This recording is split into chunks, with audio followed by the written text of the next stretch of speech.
ఈ కనీస సూత్రం తెలియనోళ్ళు వీళ్ళు మేధావులు, వీళ్ళు రాజకీయాలు, వీళ్ళు అంటే అర్థమయ్యేది ఏంది? 30 ఏండ్లుగా ఒకటి మాట్లాడతాడు, 30 ఏండ్లుగా నిన్ను రోడ్ల మీద తిప్పినాం. మేము 30 ఏండ్లు అనుకుంటలేము, 30 రోజులే అనుకుంటున్నాం. మేము ఒక న్యాయమైన డిమాండ్ సాధించడం కోసము, ఒక న్యాయమైన లక్ష్యం చేరడం కోసము దాన్ని 30 రోజులుగా భావించుకుంటున్నాం. 30 ఏళ్ళ శ్రమను కూడా ఇలా వచ్చింది తీర్పేనండి, కనీసం అమలు కూడా కాలే. అది వచ్చింది ఒక ప్రకటన, చేసుకోవచ్చు అని వచ్చింది అంతే. ఏమొచ్చినాయి, ఏం ఫలాలు వచ్చినాయి, ఎక్కడొచ్చినాయి వెతుకుదాంపా, చూద్దాంపా. ఇవాళ ఎస్సీల్లో మాదిగలు, మాదిగ ఉపకులాలు, మాల ఉపకులాలు, మాలలు కాదు మాల ఉపకులాలు, మాలలో ఉండబడిన ఉపకులాలు, మాదిగలో ఉండబడిన ఉపకులాలు 58 కులాలు. ఈ 58 కులాలకు సామాజిక న్యాయం పంచుదామనేదే ఎంఆర్పిఎస్ నినాదం తప్ప ఏ ఒక్క కులానికి దీంట్లో ఎక్కువ మాదిగల లబ్ధి చేకూర్చట్టు ఉండదా? దీంట్లో ఎక్కువగా మాదిగలకు లబ్ధి చేకూర్చట్టు ఉండదా? మీరు మళ్ళా బాగా గుర్తుపెట్టుకోవాలి, ఇప్పుడు ఎక్కువ లాభం కాదే ఈడ సిస్టమ్ నీకు అర్థమైతలేదా? జనాభా ప్రాతిపాదికన కదా ఏది జరిగినా, జనాభా ప్రాతిపాదికనన్నా. ఇప్పుడు నీకు నలుగురు, నీకు 2 పిల్లలు ఉంటారన్నా, నాకు 4 పిల్లలు ఉంటారు. నాకు వచ్చిన ఆస్తి 4 పంచుకోవాలి, నీకు వచ్చిన పిల్లలు 2 పంచుకుంటారు. ఎక్కువ తక్కువ ఇప్పుడు నువ్వు నేను సమానం పంచుకుంటున్నామా లేదా? ఎవరికి ఉన్న దాంట్లో వాళ్ళే. ఎస్, అర్థమవుతుందా? ఏబిసిడీలుగా విభజన జరగాలంటున్నా. ఏబిసిడీలుగా విభజన జరగడం ద్వారా సామాజిక న్యాయంగా ఎవరి వాటా వారికి, అంటే మాలలకు వచ్చేటటువంటి వాట మాలకే పోతుంది, మాదిగలకు వచ్చేది మాదిగలకు పోతుంది, ఇంకా 57 ఉపకులాలకు పోయేది 57 ఉపకులాలకు పోతుంది.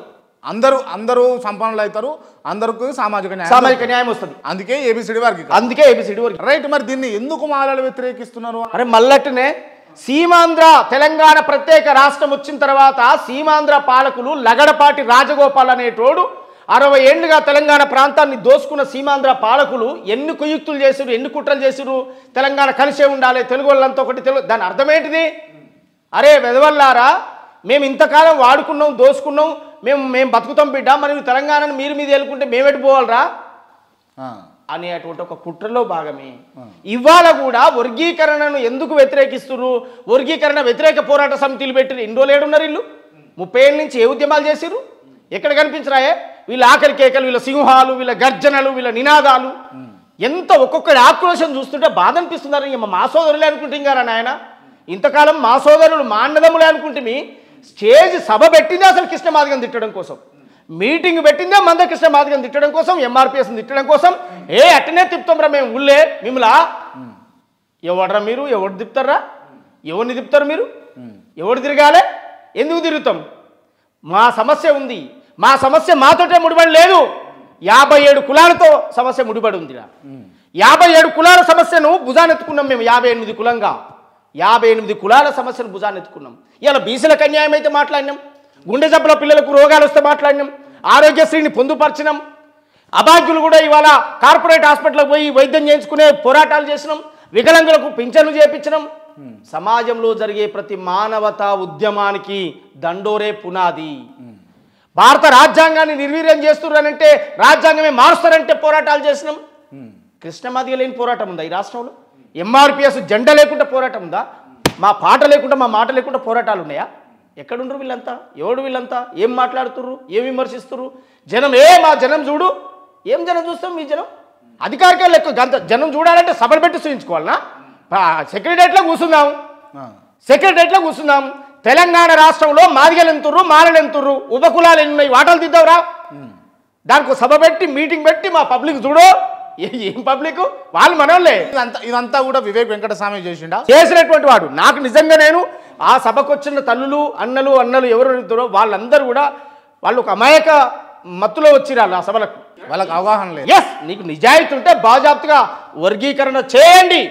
దళితులకు ఇంకా అనేక సమస్యలు ఉన్నాయి, అవి కూడా తీర్చండి. ఎందుకు తీర్చరు? ఖబర్దార్ అని మాట్లాడు.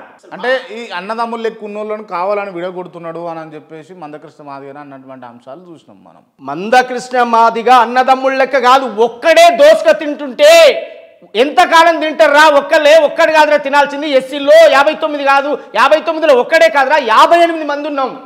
58 మందిది 59 ఒక్కడే తింటుండే ఎందుకురా అని చెప్పి మందకృష్ణ మాదిగ గారిని దండోర చేసేటువంటి ఉద్యమాలు. ఒక్క రాజకీయ పార్టీ అన్నా ఆ వేదికకి ఎందుకు పోలేదు? నాకు చెప్పండి. ఇతర కులాలు ఎందుకు పోలేదు ఆడికి? ఇతర కులాల సభలు ఎందుకు పోలేదు? ఏ ఒక్క ప్రొఫెసర్లు ఇతర కులాల ప్రొఫెసర్లు ఎవరు ఎందుకు పోలేదు? ఇతర కులాల మేధావులు ఎందుకు పోలేదు? అదే నువ్వు ఎంఆర్పిఎస్ వీడియో ది ఒకటి, ఎంఆర్పిఎస్ సభలు పెట్టినటువంటి తీరుది.